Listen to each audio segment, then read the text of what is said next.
Mariano Rajoy finalmente aceptó ayer el encargo del rey de intentar formar gobierno, a pesar de no disponer en estos momentos de suficientes apoyos para obtener la confianza del Congreso de los Diputados.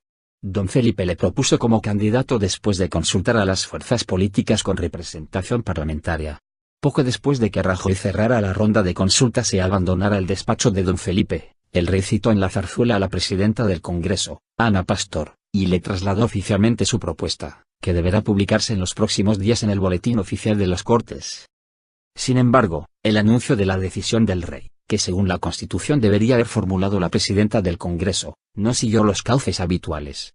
En esta ocasión, fue el propio candidato el que convocó a la prensa en la Moncloa para anunciar la decisión del jefe del Estado mientras el rey se encontraba aún en su despacho comunicando su decisión a la presidenta del Congreso. De hecho, cuando Ana Pastor regresó al Congreso de los Diputados para comparecer ante los periodistas, ya todo el mundo conocía la noticia. La presidenta de la Cámara se limitó a confirmar que la propuesta del rey era firme y no quiso aclarar si el hecho de que Rajoy haya aceptado ser el candidato a presidente del gobierno le obliga o no a someterse a una sesión de investidura.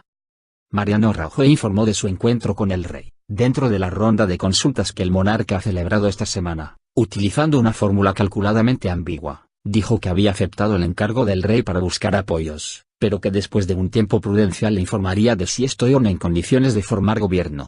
La cuestión es si la aceptación de ese encargo lleva implícita la obligación de acudir a una investidura. Mientras que fuentes de Moncloa confirmaron a ABC que no existe tal obligación, tanto el PSOE como Ciudadanos dieron por hecho que, una vez aceptado el encargo del rey, al candidato a presidente del gobierno ya no le queda otra opción que someterse al debate. Sea lo que fuere, Rajoy sí dijo que explicó al rey que no cuenta ahora con los apoyos suficientes, por lo que se mostró dispuesto a iniciar una ronda de negociaciones con los partidos constitucionalistas con los que compartimos unos mismos valores, que comenzaría hoy mismo. Su objetivo, dijo, será conseguir acuerdos para formar un gobierno moderado, estable, con un programa claro y con un calendario definido para llevarlo a cabo. Negociar es ceder. Está dispuesto a revisar con otros partidos el documento base con sus propuestas que les envió al resto de partidos tras las elecciones del 26J, porque nunca pretendió que fuera un contrato de adhesión, sino un guión para la negociación. Y añadió, negociar significa ceder, pero ya veremos en qué. En caso de no conseguir esos apoyos, se mostró dispuesto a explorar el gobierno en minoría aunque no a presentarse a una investidura solo con sus 137 diputados, matizó.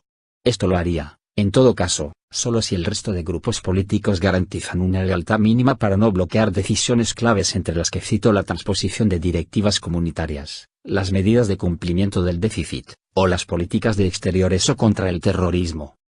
Tampoco quedó claro qué plazo ha conseguido para continuar con sus contactos con otros partidos. Rajoy habló de un tiempo razonable aunque también explicitó que es más una cuestión de voluntad política. Los reiterados intentos de que aclarara su postura chocaron contra sus respuestas a la gallega. No conviene en ninguna faceta de la vida adelantar acontecimientos.